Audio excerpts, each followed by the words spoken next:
So hello and welcome everyone.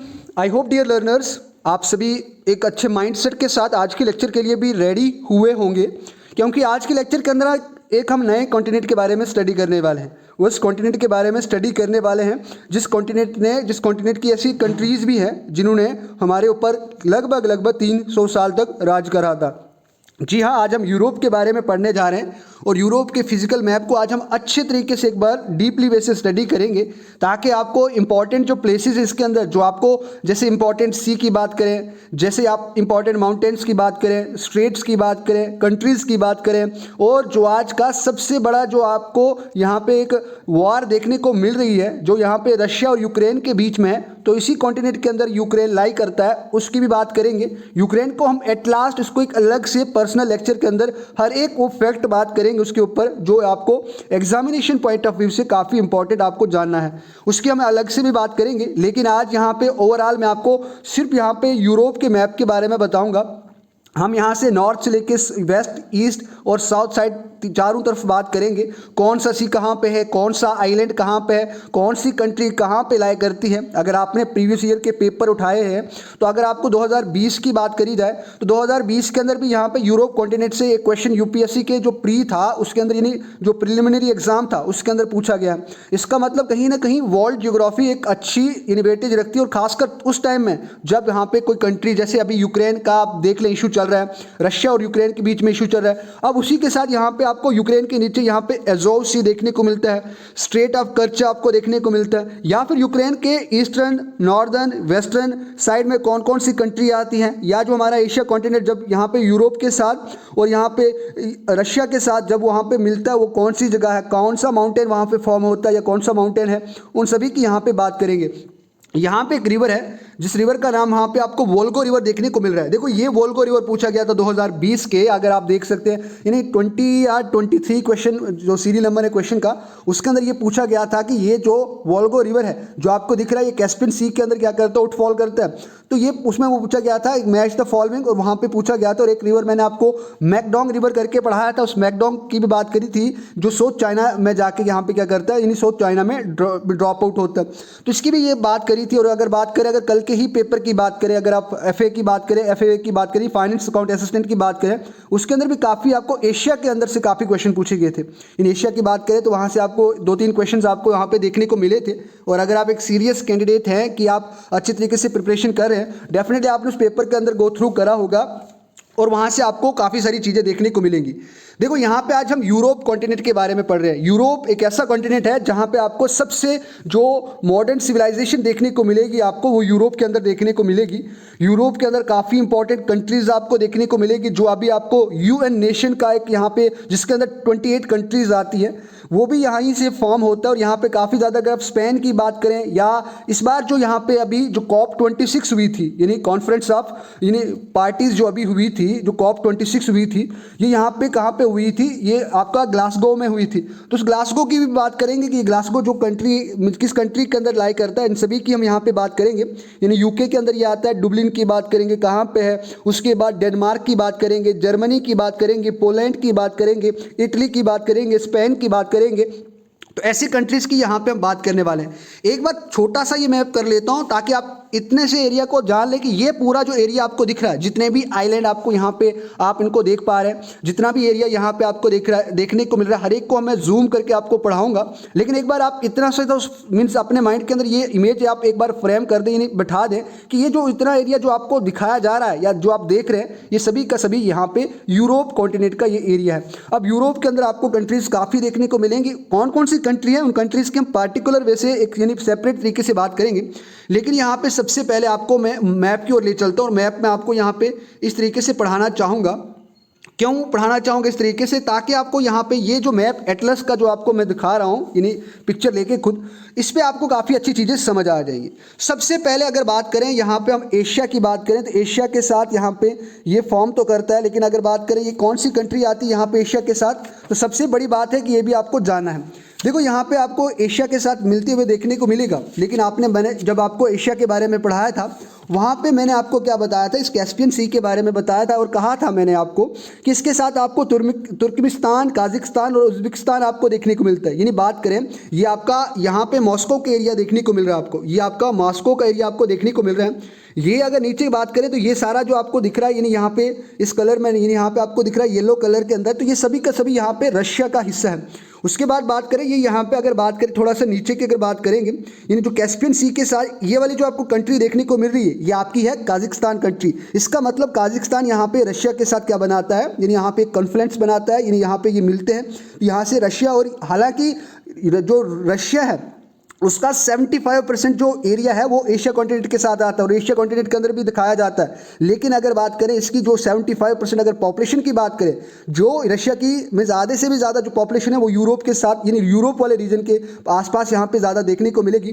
क्योंकि यहाँ पे बात करें रशिया की कैपिटल आपको मॉस्को देखने को मिलेगी और इसी के साथ यहाँ पे आपको रशिया का छोटा भाई या पड़ोसी यूक्रेन, जिसके ऊपर उन्होंने हमला करा है, यानी जिसके ऊपर अभी या जिनके बीच में यहाँ पे अभी वार वाले यानी जंग वाले हालात है और काफ़ी अच्छी बड़ी जंग हुई है। सेकेंड वर्ल्ड वॉर के बाद ऐसी खतरनाक जंग हमें देखने को मिली है जिसके अंदर काफ़ी सारा नुकसान हुआ है। तो ये यहाँ पे आपको देखने को मिलेगा। इतना सा एक सबसे पहले बड़ी बात आपको याद रखनी है कि यहाँ पे कैस्पियन सी के साथ कंट्रीज कौन कौन सी आती हैं, इसके बारे में मैंने निमोनिक्स बनाए हैं, वो मैं आपको एट द एंड ऑफ जो वर्ल्ड ज्योग्राफी का जब हम एंड करेंगे उसके बाद इनको हम 2-2 मिनट के अंदर देखेंगे कि जो बाल्टन जो कंट्रीज़ हैं वो कौन कौन सी हैं, ब्लैक सी के आसपास कौन कौन सी कंट्रीज़ हैं, कैस्पियन सी के आसपास कौन सी कंट्रीज़ हैं। तो एक बार मैं आपको बता देता हूँ, यानी यहाँ पे एशिया का कौन सा रीजन यहाँ पे कैस्पियन सी के साथ लगता है। सबसे पहले आपको ये याद रखना है कि सबसे जो एशिया का लगता है वो एक तो लगता है आपका अजरबैजान, जो आपको यहाँ पे इस वाले रीजन में आपको देखने को मिलेगा। यानी अगर मैं आपको अच्छे तरीके से समझाने की कोशिश करूं तो ये अजरबैजान वाला एरिया जो है वो आपको इस तरीके से इस रीजन में आपको देखने को मिलेगा। उसके साथ काजाकिस्तान सबसे टॉप पे ये आपको देखने को मिलेगा। काजाकिस्तान के साथ यहाँ पे उज्बेकिस्तान भी है, लेकिन ये उज्बेकिस्तान कैस्पियन सी के साथ बाउंड्री नहीं लगाता। यहाँ पे आप इतना सा ध्यान रखेंगे, अगर एशिया का मैप है आपके पास तो उसको एक बार अच्छे तरीके से ऑब्जर्व करें। उसके बाद तुर्कमेनिस्तान यहाँ पे कैस्पियन सी के साथ, देखो यहाँ पे आपको रशिया, उसके बाद काजाकिस्तान, उसके बाद यहाँ पे तुर्कमेनिस्तान, ईरान यहाँ पे इसके सदर्न साइड में आता है। उसके बाद अजरबैजान आपको यहाँ पे देखने को मिलेगा, जो कैस्पियन सी की ये सराउंडिंग कंट्रीज़ है। तो ये आपको याद रखना है थोड़ा सा इस साइड, इसलिए मैंने फोकस ज़्यादा किया क्योंकि ये एशिया का हिस्सा आता है और हम एशिया के अंदर हैं। और डेफिनेटली यहाँ पे अभी एक क्वेश्चन पूछा भी गया था कल, यानी जो FAA का पेपर हुआ तो उसमें ये पूछा गया था कि पाकिस्तान के वेस्ट में कौन सी कंट्री यहाँ पे आती है। तो इनके भी मैंने बताया था कि इनको 2-2 मिनट की सीरीज़ एक शुरू करेंगे हम पूरे मैप की, वहाँ पे समझने की कोशिश करेंगे। इवन दो मैंने इन सभी के बारे में आपको बताया भी है। तो पाकिस्तान के वेस्ट साइड में ईरान, और ईरान यहाँ पे कैस्पियन सी की सदर्न कंट्री है, इन कैस्पियन सी के साउथ साइड में ये आती है, तो ये आपको याद रखना है। उसके बाद इसके साउथ साइड में अगर बात करें गल्फ ऑफ ओमान आता है, यहाँ पे आपको मनामा देखने को मिलेगा, यानी ये जो अरबिया यानी आपका प्लेटियो वो आपको यहाँ पे देखने को मिलता है। अब डायरेक्ट यहाँ पे हम चलते हैं यूरोप की ओर चलते हैं। पहले एक यूरोप की बात कर लेते हैं। देखो सबसे पहले यहाँ पे इधर से हमने यहाँ पे बात करी, तो अब इसी को ऊपर लेते हुए यहाँ पे हम आगे बढ़ेंगे क्योंकि ये चीज़ें भी आपको काफ़ी इंपॉर्टेंट है ब्लैक सी की बात। क्योंकि अगर बात करें यहाँ पे स्ट्रेट की बात करते चलते यहाँ पे ब्लैक सी के साथ ही यहाँ पे कैस्पियन सी के बाद आप यहाँ पे अगर थोड़ा ऊपर जाओगे तो ये आपको ब्लैक सी का पार्ट देखने को मिलेगा, यानी यहाँ पे ये ब्लैक सी का पार्ट आपको देखने को मिलेगा। अब देखो यहाँ पे एक कन्फ्यूजन आई होप कि आप सभी को क्रिएट हो रही होगी। ब्लैक सी के साथ यहाँ पे आपको एक नीचे ये कंट्री देखने को मिल रही है, ये वाला जो आपका जहाँ पे आपको बॉस्फोरस स्ट्रेट, और यहाँ पे अभी जो मॉन्ट्रिक्स कन्वेंशन थी जो यहाँ पे आपको किस कंट्री ने लगाई है, तो ये भी आपको बताना है कि किस कंट्री ने यहाँ पे ये लगाई। टर्की ने लगाई है, या फिर अगर बात करें अगर आप इटली ने लगाई है या ग्रीस ने लगाई है, तो ये बात हम इसके बारे में बात करेंगे। तो यहाँ पे टर्की का एरिया आता है, तो टर्की ने यहाँ पे जो एक कन्वेंशन था, कन्वेंशन ऑफ मॉन्ट्रेक्स, तो वो वहाँ पे इसके ऊपर कुछ ट्रीटीज़ थी जहाँ पे ये जो रशिया के जो स्ट्रेट ऑफ कर्च से होते हुए या बॉस्फोरस स्ट्रेट से होते हुए, जिसके बीच में आपको सी ऑफ मरमरा देखने को मिलेगा, यहाँ से क्या होता था एक ट्रैक बना था जहाँ से उनकी जो वेसल्स थी, वेसल्स इनका मतलब उनकी जो नाव थी, किश्तियाँ जो थी वो पास होती थी, उनका ट्रेड का काम इस रीजन से चलता था। तो उस पर उन्होंने अभी क्या कर दिया, रोक लगा दिया। तो जब हम रशिया और यूक्रेन के बारे में पार्टिकुलर बात करेंगे, उन सभी की यहाँ पे बात करेंगे, तो यहाँ पे आपको एक इंपॉर्टेंट स्टेट देखने को मिलती, शुरू में भी मैंने बताया था टर्की के आसपास यहाँ पे ये आपको देखने को मिलेगा। टर्की के साथ में ये नीचे जो कंट्री है ये आपको याद रखना है कि ये टर्की है, ये कहाँ क्या है, टर्की है। और टर्की के साथ ही उस साइड वाला जो आपको ये इस्तांबुल जो एरिया दिख रहा है, ये भी आपको टर्की का एरिया देखने को मिल रहा है, जो यूरोप के अंदर कुछ थोड़ा बहुत आता है, यानी यूरोप कॉन्टिनेंट के अंदर आता है, और ये ब्लैक सी के साथ में है, सदर्न साइड में है। तो यहाँ पे एक इंपॉर्टेंट स्ट्रेट आती है, जिस स्टेट का नाम है बॉस्पोरस स्टेट। और इसके अंदर यहाँ पे आपको एक सी देखने को मिलेगा। मैं इसको आपको बहुत, जब सी के बारे में हम पढ़ेंगे यूरोप के अंदर, उसके अंदर बताऊंगा, लेकिन एक बार आप मैप की स्टडी हम करें तो यहाँ पे आपको मिलेगा सी ऑफ मरमरा। ये यूरोप और रशिया का एरिया काफ़ी इंपॉर्टेंट हो जाता है आपके एग्जाम्स के लिए। अगर आप उस एग्जाम के अंदर अगर वर्ल्ड जियोग्राफी का अगर आपके पास सिलेबस है तो आपको ये मान के चले कि अगर आप यूपीएससी का भी अगर 2022 का एग्जाम दे रहे हैं तो इसके अंदर भी चांसेस है कि ये क्वेश्चन पूछा जाए, क्योंकि काफ़ी हाईलाइटेड वे में आजकल ये न्यूज़ में है, करंट अफेयर के अंदर है। उसी के साथ यहाँ पे ब्लैक सी, और ब्लैक सी के साथ यहाँ पे आपको एक स्ट्रेट ऑफ कर्च करके देखने को मिलेगी। तो यहाँ पे ब्लैक सी के अंदर आपके पास यहाँ पे आपको स्ट्रेट ऑफ कर्च। अब बता दूं जो क्रीमिया का एरिया है जहाँ पे रशिया अपना क्लेम जता रहा है, तो ये वाला आपका क्रीमिया का एरिया आपको देखने को मिलेगा। मैं थोड़ा जूम आउट कर लेता हूँ ताकि आप इसको अच्छे तरीके से देखें। उसके साथ यहाँ पे ब्लैक सी, यहाँ पे जो बॉस्पोरस स्ट्रेट है, बॉस्पोरस स्ट्रेट यहाँ पे टर्की के अंदर है। ये यहाँ पे इसके बीच में ये सेंटर में आपको सी ऑफ मरमरा देखने को मिलेगा। ये स्ट्रेट क्या करती है, यहाँ पे क्या किसको कनेक्ट करती है, जो यहाँ पे एगन सी है, ये वाला सी आपका यहाँ पे एगन सी मिल गया और इसका यहाँ पे ग्रीस के साथ आपको देखने को मिलता है। उन दोनों को क्या करता है, ये आपस में क्या करता है, कनेक्ट करता है। उसके बाद यहाँ पे बॉस्पोरस स्ट्रेट और एगन सी के कारण, ब्लैक सी और एगन सी के बीच में एक स्ट्रेट आती है, इतना सा याद रखना, बॉस्पोरस स्ट्रेट, और उसके बीच में भी आपको यहाँ पे एक सी देखने को मिलता है जो सेंटर में है टर्की के साथ, इसको सी ऑफ मरमरा के नाम से जाना जाता है। उसके बाद अगर आप ब्लैक सी और यहाँ पे एक दूसरा सी आपको देखने को मिल रहा है जिसका नाम है एज़ोव सी, इसके बीच में अगर बात करें कौन सी स्ट्रेट है तो यहाँ पे आपको स्ट्रेट ऑफ कर्च देखने को मिलेगी। ये वाली जो स्ट्रेट है इसको आप स्ट्रेट ऑफ कर्च के नाम से जानते हैं, तो वो यहाँ पे आपको देखने को मिलेगी। यानी आपको यहाँ पे स्ट्रेट ऑफ कर्च यहाँ पे इस रीजन के अंदर आपको देखने को मिलेगी, जो एज़ोव सी को ब्लैक सी के साथ क्या करता है, यहाँ पे कनेक्ट करता है। इतनी सी बात यहाँ तक आपको पता लगी। उसके बाद और कुछ इंपॉर्टेंट बात करें, अगर कुछ और इंपॉर्टेंट बात करें यहाँ पे आपको इस रीजन के अंदर, यहाँ पे किस रीजन के अंदर, देखो एक बार मैं आपको ये वाला मैप भी अच्छे तरीके से समझाना चाहूँगा। ये इस वाले हिसाब से बात कर लेते एक बार। अब क्यों इस हिसाब से आपको समझना है, क्योंकि यहाँ से हमने स्टेट ऑफ कर्च की बात करी, एज़ोव सी की बात करी, उसके साथ यहाँ पे आपको कुछ माउंटेन्स आपको देखने को मिलते हैं जो यहाँ पे रशिया और यहाँ पे किसकी बाउंड्री, एशिया की बाउंड्री को क्या करते हैं, फॉर्म करते हैं। या बात करें यूरोप और एशिया के बीच में ये बाउंड्री लाइंस को बनाते हैं। यानी बात करें यहाँ पे यूरोप और यहाँ पे किसके बीच में, यूरोप, रशिया और यहाँ पे एशिया के बीच में ये बाउंड्री लाइन माउंटेन फॉर्म करते हैं, काफ़ी इंपॉर्टेंट हो जाता है। तो ये यहाँ पे आपका कौन सा है, ककुस माउंटेन यहाँ पे आता है। यहाँ पे ही एक सबसे बड़ा जो यूरोप का आपको सबसे हाईएस्ट माउंटेन में भी आपको देखने को मिलेगा, क्योंकि यही है जिसका नाम यहाँ पे एल्बरस है। लगभग आपको 6000 मीटर यहाँ पे हाई देखने को मिलेगा मीन सी लेवल से। उसके बाद यहाँ पे अगर आप ऊपर थोड़ा चलें तो वहाँ पे आपको कैस्पियन डिप्रेशन आपको देखने को मिलेगा। जो ये एरिया आपको दिख रहा है ये यानी यहाँ पे आपको कैस्पियन डिप्रेशन के नाम से जाना जाता है। उसके बाद यहाँ पे अगर ऊपर चलेंगे तो आपको यहाँ पे ग्रेट रशियन हाईलैंड्स आपको देखने को मिलेंगे। अब एक दूसरी बात है जो आपको इंपॉर्टेंट याद रखनी है, अगर बात करें रशिया और यूरोप को, एक चीज़ यहाँ पे आपको सेपरेट करते हुए देखने को मिलेगी। हालांकि ये वाला जो एरिया है यहाँ पे मॉस्को वाला एरिया ये रशिया का आता है, लेकिन ये यूरोप कॉन्टिनेंट के अंदर कंसिडर करा जाता है। इसके यहाँ पे बाउंड्रीज पे सबसे बड़ा एक माउंटेन रीजन आपको देखने को मिलेगा वर्ल्ड का, काफ़ी इंपॉर्टेंट रीजन है ये भी माउंटेन। यहाँ पे उराल माउंटेन्स आपको यहाँ पे देखने को मिलते हैं। क्या मिलता है आपको देखने को, उराल माउंटेन्स आपको यहाँ पे देखने को मिलते हैं। उसके बाद अगर बात करें और कंट्रीज़ की, देखो यहाँ पे बात कर लेते हैं उराल माउंटेन्स, ये जो आपको रेड रेड डॉटेड लाइन देखने को मिल रही है ये आपका उराल माउंटेन का रीजन है। अब इसके साथ अगर ऊपर की बात करें तो यहाँ पे आपको बेरेंट सी यहाँ पे देखने को मिलता है, और यहाँ पे बेरेंट सी के साथ यहाँ पे आपको इसके बीच में यहाँ पे, यानी मैप के थ्रू मैं समझाने की कोशिश करूँगा, लेकिन यहाँ पे आपको एक कारा स्ट्रेट आपको देखने को मिलती है। यहाँ पे कारा और युगोर स्ट्रेट आपको देखने को मिलती है, यहाँ पे बेरेंट सी के पास है। उसके बाद बेरेंट सी के साथ ही आपको यहाँ पे ये वाला जो रीजन आपको देखने को मिल रहा है, यहाँ पे आपका व्हाइट सी है। ये यहाँ पे आपका क्या है, ये व्हाइट सी आपको देखने को मिलेगा। उसके बाद ये जो रीजन आपको आर्कटिक ओशन, आपको तो पता है कि अगर नॉर्थ पोल की बात करें तो वहाँ पे आपको नॉर्वेगन सी आपको देखने को मिलता है। अगर आप एक जियोग्राफिकल वे से बात करें, जो कॉन्टिनेंटल ड्रिफ्ट करंट होती है, जो यहाँ से लबरडार, जो यहाँ पे जो फिशिंग के लिए काफ़ी इंपॉर्टेंट माना जाता है, जो नॉर्थ अमेरिका का हिस्सा है जहाँ से दो करंट्स आपस में से बाइफरकेट डिवाइड होती हैं। एक आपको यहाँ पे जो कैनेडियन करंट आपको देखने को मिलेगी, और एक यहाँ पे आपको लेब्राडोर और यानी जो ड्रिफ्ट कॉन्टिनेंटल करंट है वो आपको देखने को मिलेगी, जो यहाँ पे क्या सप्लाई करती है, हॉट वाटर। उसके कारण यहाँ पे आपको जो यानी ठंडा एरिया है, स्नोफॉल ज़्यादा होती है और स्नो जमी है, तो उसके कारण वो स्नो यहाँ से पिघल जाती है। और वहाँ पे आपकी बात करें जो ड्रेनेज है, इनलैंड ड्रेनेज या जो ड्रेनेज सिस्टम है, यानी ड्रेनेज थोड़ा हो जाता है, और यहाँ पे आपको काफ़ी ज़्यादा वेसल्स की मूवमेंट आपको देखने को मिलेगी, ट्रेड देखने को मिलेगा। तो ये आपको देखना है कि किस तरीके से बात करते हैं, लेकिन सबसे पहले आपको ये पता करना है कि व्हाइट सी किस कॉन्टिनेंट के अंदर है, तो व्हाइट सी यहाँ पे आपको देखने को मिलेगा। उसके बाद लेक लबडगो यहाँ पे आपको देखने को मिलेगी। यहाँ पे आपको लेक रीजन अगर बात करें तो ये रीजन आपको देखने को मिलेगा फिनलैंड, ये इसको किस कंट्री को लेक ऑफ कंट्री कहा जाता है? तो यहाँ पे फिनलैंड इन 1000 लेक्स, लगभग आपको बता दूं मैं 35,000 लेक्स यहाँ पे खाली आपको फिनलैंड के अंदर ही आपको देखने को मिलती है।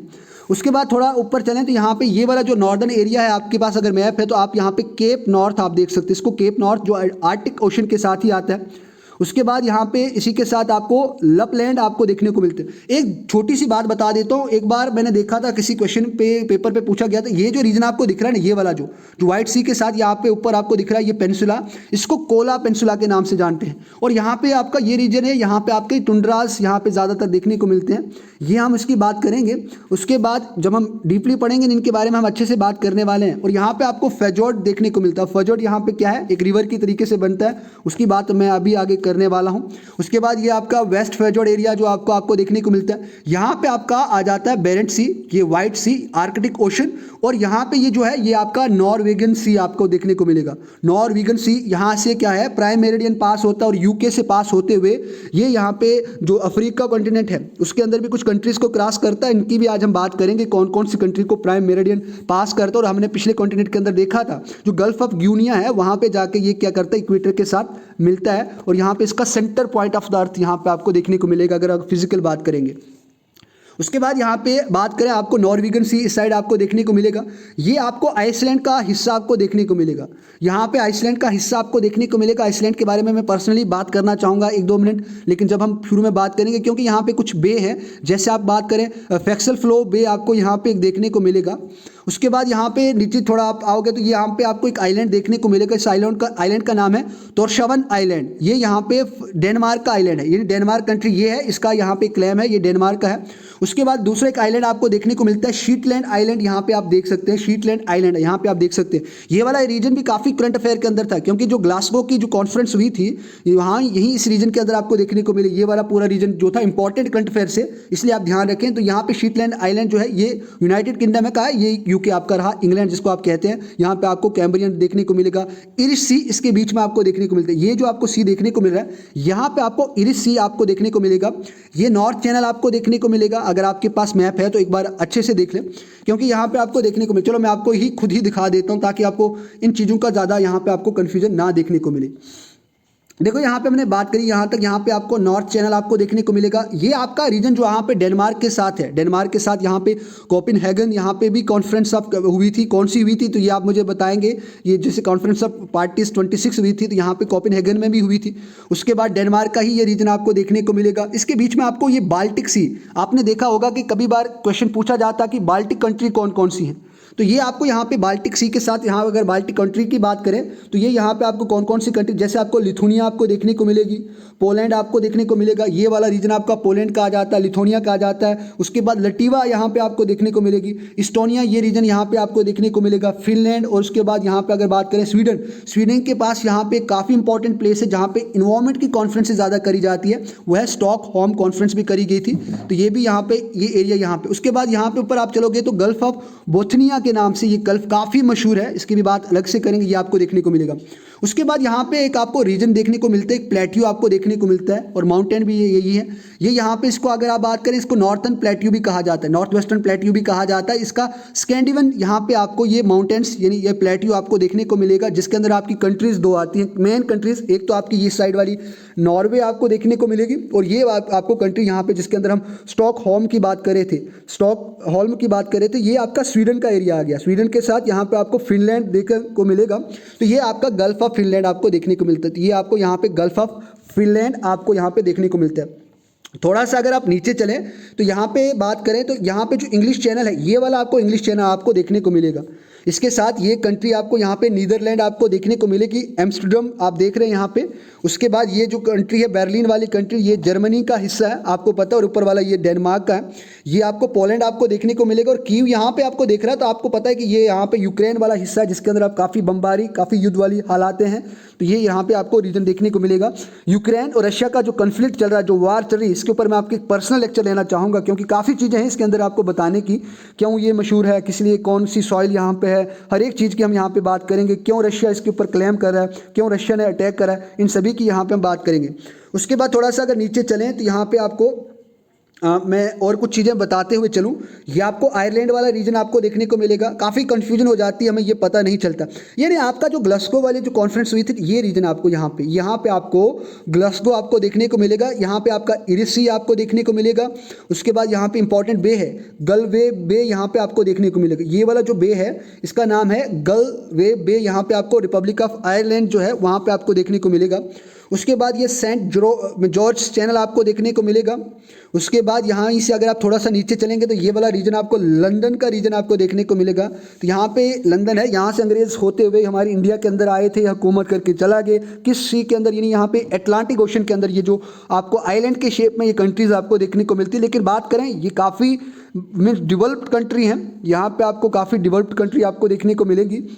तो ये यहाँ पे इसका क्लाइमेटिक भी बहुत अच्छा रहता है, जिसके कारण यहाँ काफ़ी अच्छे तरीके से, यानी यहाँ पे इधर का एक ऐसा क्लाइमेट है जहाँ पे थकावट काफ़ी कम महसूस होती है एज़ कंपैरिजन टू अगर आप ट्रॉपिकल क्लाइमेट की बात करें। तो ये यहाँ पे आपको टेम्परेट टाइप क्लाइमेट आपको देखने को मिलेगा। इसकी भी हम बात करेंगे जब लास्ट में हम मिनरल रिसोर्सेज के साथ यहाँ पे बात करेंगे, तो इस टाइम पे इसकी बात कर लेंगे हम साथ साथ।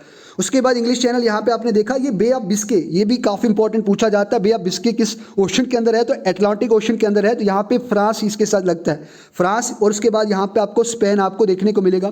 तो ये कंट्रीज़ यहाँ पे आपको देखने को मिलेगी। उसके बाद यहाँ पे आइबेरियन, आपने सुना होगा कि आइबेरियन नेशन या आइबेरियन कंट्री। तो आइबेरियन यहाँ पे आपका ये वाला जो हिस्सा आ गया, ये पोर्टुगल का आ गया और ये आपका स्पेन का आ गया। तो इन दोनों को यहाँ पे आइबेरियन के नाम से भी जाना जाता है। तो ये आपको याद रखना है, क्योंकि ये आइबेरियन पेनिनसुला के नाम से जाना जाता है, आइबेरियन पेनिनसुला के नाम से जाना जाता है। यहीं पे आपको एक करंट फॉर्म होती है, कैनरी करंट यहाँ से होते हुए यहाँ पे आती है। कैनरी आइलैंड है, वहाँ पे आपको ये कैनरी करंट भी आपको फॉर्म होते हुए देखने को मिलती है।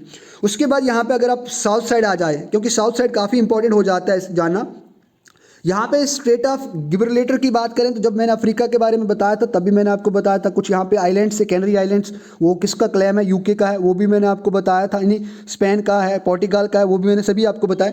ये रीजन आपका आ जाता है मेडिटेरियन सी का। अब मेडिटेरियन सी के आसपास कौन सी कंट्रीज़ हैं तो ये आपको पता करना है, लेकिन मैं आपको बता दूंगा क्योंकि नीचे वाली जो कंट्रीज़ है मैंने आपको सभी बताई थी। जब मैंने किसके बारे में आपको पढ़ाया था, जब हमने कल अफ्रीका कॉन्टिनेंट का जो फिनिश करा था उसके अंदर भी मैंने आपको इन सभी चीज़ों के बारे में बताया था। बात करें यहाँ पे, आपको बात करें सबसे पहले यहाँ पे मोरक्को एरिया आपको देखने को मिलता है। उसके बाद अल्जीरिया आपको देखने को मिलता है, ट्यूनीशिया आपको देखने को मिलता है, लीबिया, उसके बाद यहाँ पे आपको इजिप्ट देखने को मिलता है। उसके बाद ये आपको तो आगे सारी की सारी जो कंट्रीज़ हैं अफ्रीका कंट्रीज़ है।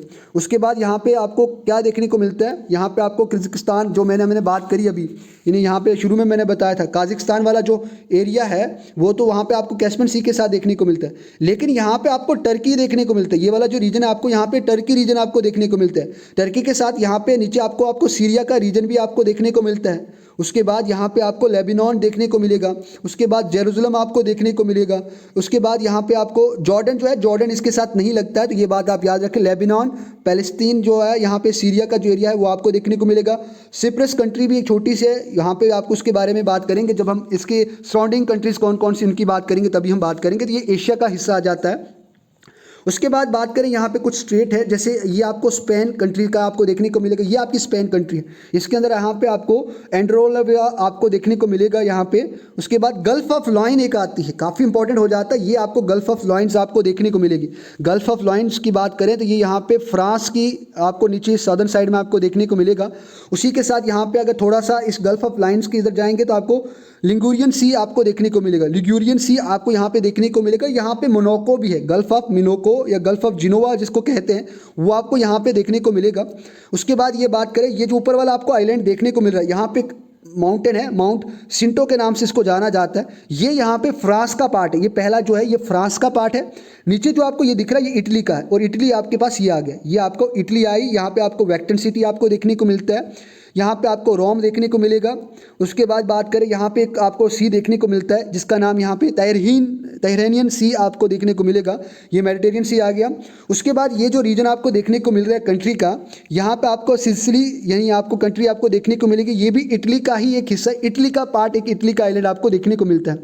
यहाँ पे नीचे आप जाओगे तो यहाँ पे आपको माल्टा देखने को, ये पूछा गया था, ये यूपीएससी के 2019 के पेपर में ये पूछा गया, माल्टा आइलैंड किस सी के अंदर है? मेडिटेरियन सी के अंदर। इसके साथ यहाँ पे आपको आइनोनियन सी आपको देखने को मिलेगा। उसके बाद यहाँ पे केप लिक्यूआ आपको देखने को मिलता है। उसके बाद स्ट्रेट ऑफ यहाँ पे ये जो इस आसपास करती है ये आपकी है स्ट्रेट ऑफ मेसिना आपको यहाँ पे देखने को मिलेगा। गल्फ ऑफ टोरंटो, टोरंटो यहाँ पे आपको सुना होगा मूवीज़ के अंदर या किसी के अंदर आपने, टोरंटो जो का गल्फ है वो आपको यहाँ पे देखने को मिलता है। ये आपका स्ट्रेट ऑफ, ये दूसरी एक जो स्ट्रेट बनती है जो यहाँ पे आइनोनियन सी को ये एड्रियाटिक सी के साथ कनेक्ट करती है, तो स्ट्रेट का नाम आपको मिलेगा स्ट्रेट ऑफ ऑट्रेंटो यहाँ पे स्ट्रेट ऑफ ऑट्रेंटो यहाँ पे आपको देखने को मिलेगा। यहीं पे आपको आइनोनियन आइलैंड्स ये आपको इस साइड वाले आपको देखने को मिलेंगे।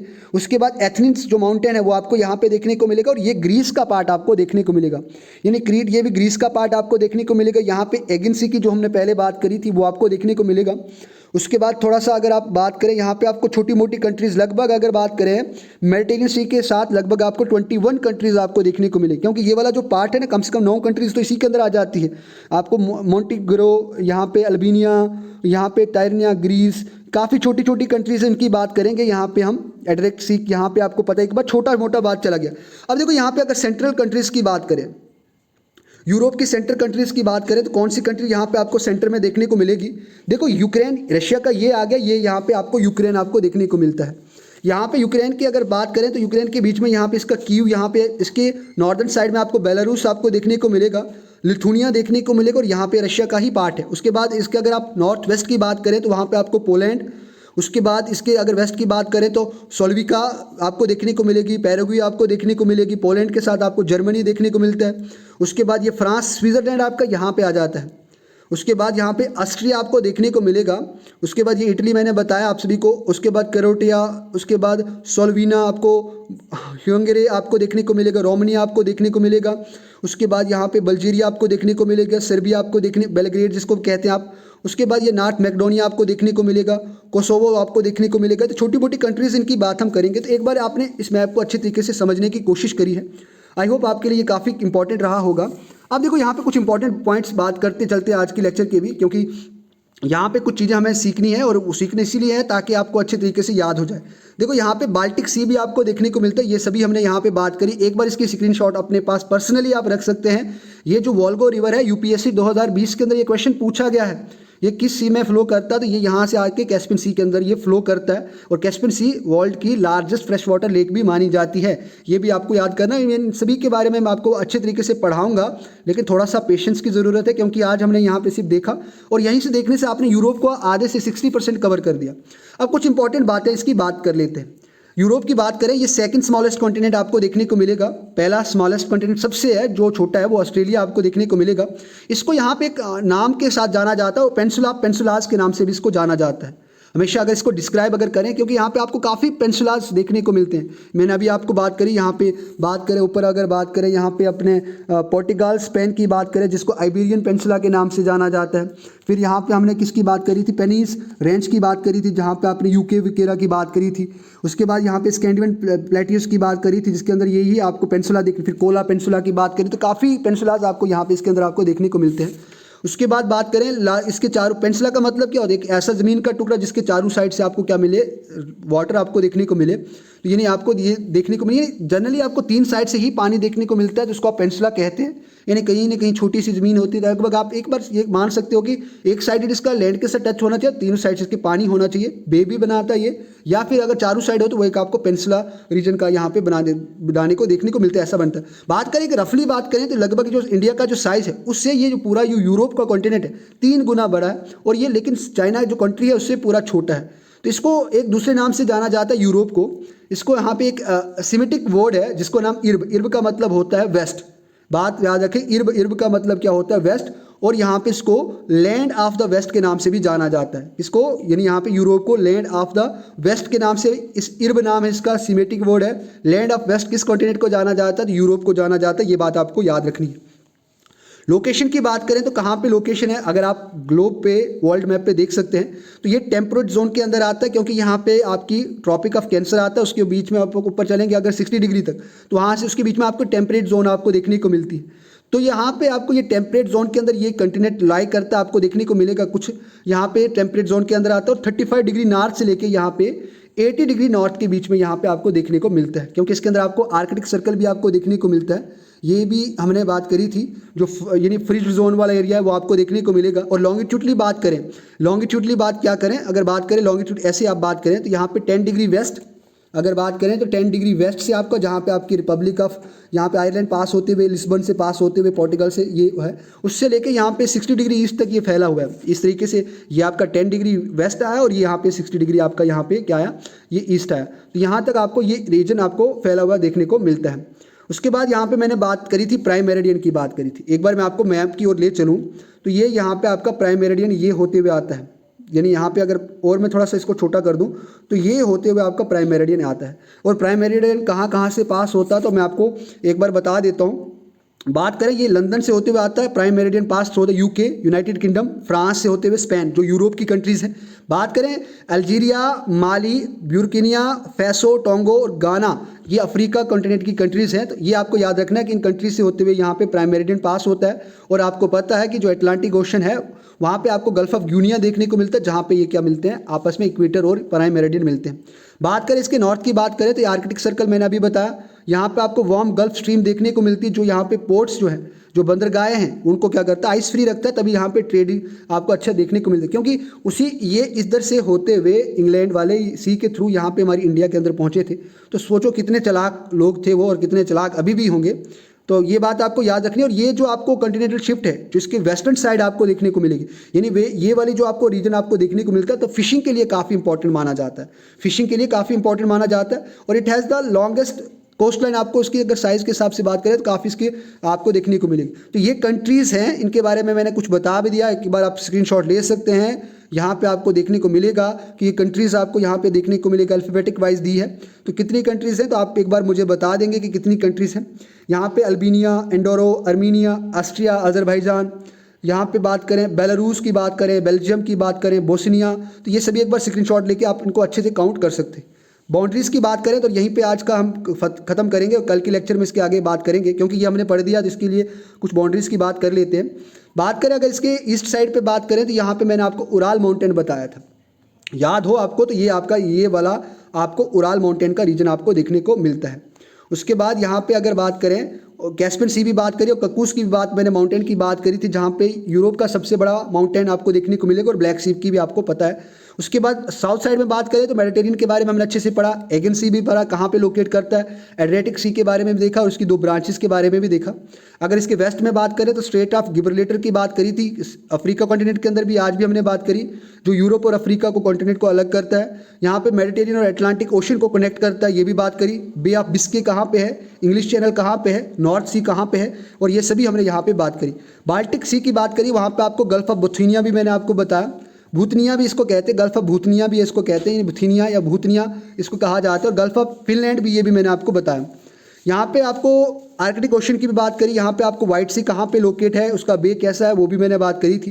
पेनिनसुला की बात करें तो यहाँ पे आपको ग्रीस जो आपको देखने को वो भी देखने को मिलेगा, और बल्कान पेनिनसुला को क्या कहा जाता है, यानी जो आपको ग्रीस रीजन था, यानी ये वाला जो रीजन आपका, ये ग्रीस वाला रीजन, ये वाला जो है, इनको देखो बल्कान माउंटेन्स देखने को मिलेगा, और इसको इसके लिए बल्कान कंट्रीज़ के नाम से भी इसको जाना जाता है। तो ये भी आपको याद रखना है, जो इटली से एक्सटेंड होते हुए यहाँ पे मेडिटेरियन सी तक जाता है। तो आज के लेक्चर यहीं पे हम फिनिश करेंगे। 2 पॉइंट्स फिर देख लेते हैं। आइबेरियन पेनिनसुलाज की बात करें तो स्पेन और पोर्टुगल मैंने बात करी थी, और जब मैंने पढ़ाया था तब मैंने कहा था कि ये आइबेरियन कंट्रीज़ आती हैं। उसके बाद इसके नॉर्थ वेस्ट में बात करी थी हमने, स्कैंडिनेवियन यहाँ पे बात करी थी, पेनिनसुला की बात करी थी, जो नॉर्वे और स्वीडन है, यानी ये वाला जो रीजन आपको देखने को मिल रहा है, ये आपको देखने को मिल रहा है। देखो ये कंट्रीज़ का कंटिनेंट भी आप पूरा देखने को मिल रहा है, ये जितना भी आपको देखने को मिल रहा है, ये पूरा यूरोप आपको आता है। यहाँ पे आपकी आइबेरियन पेनिनसुला आ जाता है। यहाँ पे अगर बात करें तो आपको यहाँ पे काफ़ी चीज़ें मैंने अभी बताई कि जैसे अगर इनकी पेनिनसुला ऑफ ग्रीस की बात करें तो ये वाला आपका पेनिनसुला ऑफ ग्रीस आ जाता है। इनको बाल्कन कंट्रीज़ के नाम से भी जाना जाता है, और बाल्कन पेनिनसुलाज भी यहीं पे आपको है। उसके बाद हमने सभी की बात करी, यूक्रेन का और इशू जो रशिया के साथ चल रहा है, इसके बारे में हम अच्छे से बात करेंगे। आज के लेक्चर हम यहीं पे फिनिश करते हैं, क्योंकि काफ़ी लंबी लेक्चर आज का टाइम भी हो गया हमारा, तो आज की यहीं पे हम लेक्चर को फिनिश करेंगे। कल के बाद हम यहाँ पे इसके अंदर जो इंपॉर्टेंट प्लेट्यूज़ हैं एक बार अच्छे तरीके से देखेंगे, वो हाईलैंड्स कौन कौन से हैं, उसके बाद माउंटेनियन रीजन कौन कौन सा, काफ़ी मैपिंग के थ्रू हम इनको समझने वाले हैं। कंट्रीज़ कौन कौन सी, हाईएस्ट पॉइंट कौन सा है, हर एक चीज़ की बात करेंगे। उराल स्कैंडिनेवियन माउंटेन्स की बात करेंगे। उसके बाद आबादी कहाँ पे है, कौन सी सॉइल कहाँ पे है। यूक्रेन की तो हमने अलग से बात करनी ही है, लेकिन इसके साथ साथ आप सभी करंट्स की बात करो, देखो किस तरीके का यहाँ पे ब्रिटिश इजल्स बनता है, ये भी बात करेंगे। कौन कौन सी कंट्रीज़ इसके अंदर है, आइलैंड्स की बात करेंगे, हर एक कंट्री की बात अलग से हम करने वाले हैं। तो आज यहीं से मैं आपसे परमिशन चाहूँगा, आज यहीं पे लेक्चर को समाप्त करेंगे। लेकिन आपको आज के लिए सबसे बड़ी बात है कि प्लेलिस्ट आपको पता है ये फॉर्म होगी, शेयर भी कर सकते हैं, क्योंकि हमने अभी तक देखी तो उसमें से कम से कम अगर पूरे पेपर की बात करें एक साल के अंदर तो 6 क्वेश्चंस आपको पूछेंगे। 6 क्वेश्चंस एक कॉम्पिटिटिव एग्जाम के अंदर काफ़ी मैटर करते हैं। अभी तक जो हमने पढ़ा है तो उसके अंदर बात करेंगे, ये उसी की बात कर रहा हूँ। कल यहाँ पे इसके नहीं, आज आपको PDF पूरा वर्ल्ड ज्योग्राफी के मैंने शेयर कर दिया इसकी डिस्क्रिप्शन में, वो भी आप डाउनलोड कर सकते हैं। आपको अगर मर्जी हो डाउनलोड करने की करें, प्रिंट निकालें और उसके बाद लेक्चर्स को सिर्फ सुने। मेरा यहाँ पे मतलब है कि आप इनको सिर्फ सुने और देखें अच्छे तरीके से, और उसके बाद PDF को निकाल के अच्छे तरीके से ऑब्जर्व करें। So thank you very much. आज यहीं पे फिनिश करते हैं। कल के लेक्चर में नए टॉपिक के साथ कुछ नई चीज़ें हम यहाँ पे यूरोप कॉन्टिनेंट के अंदर जानेंगे, कहाँ कहाँ पे लोकेट करती हैं, और काफ़ी अच्छा मज़ा आ रहा है। Thank you very much. God bless you.